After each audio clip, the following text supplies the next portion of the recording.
বৈষম্য বিরোধী ছাত্র আন্দোলনের সাবেক সমন্বয়কদের উদ্যোগে নতুন ছাত্র সংগঠনের আত্মপ্রকাশ ঘটেছে। সংগঠনের নাম গণতান্ত্রিক ছাত্র সংসদ।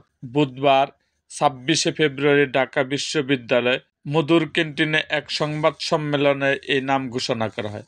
সংগঠনটির আহ্বায়ক হয়েছেন বৈষম্য বিরোধী ছাত্র আন্দোলনের সাবেক সমন্বয়ক আবু বাকের মজুমদার।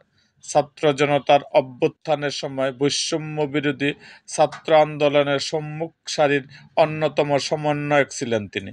ঢাকা বিশ্ববিদ্যালয়ে ২০১৯-২০ শিক্ষাবর্ষের এই শিক্ষার্থী। তিনি গণতান্ত্রিক ছাত্র শক্তির ঢাকা বিশ্ববিদ্যালয় শাখার সদস্য সচিব ছিলেন। এর আগে মঙ্গলবার রাতে এক সংবাদ বিজ্ঞপ্তিতে নতুন এই সংগঠনের সঙ্গে যুক্ত আল মাসনুন জানিয়েছেন, স্টুডেন্টস ফার্স্ট, বাংলাদেশ ফার্স্ট স্লোগানকে ধারণ করে হবে এই সংগঠনে।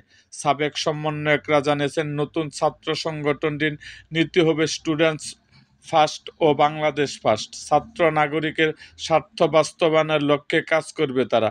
নতুন ছাত্র সংগঠন কারো লেজুর ভিত্তিক করবে না, কোনো মাদার পার্টির এজেন্ডা বাস্তবায়ন করবে না। নতুন সংগঠনে গণতান্ত্রিক প্রক্রিয়া নেতৃত্ব নির্বাচন করা হবে।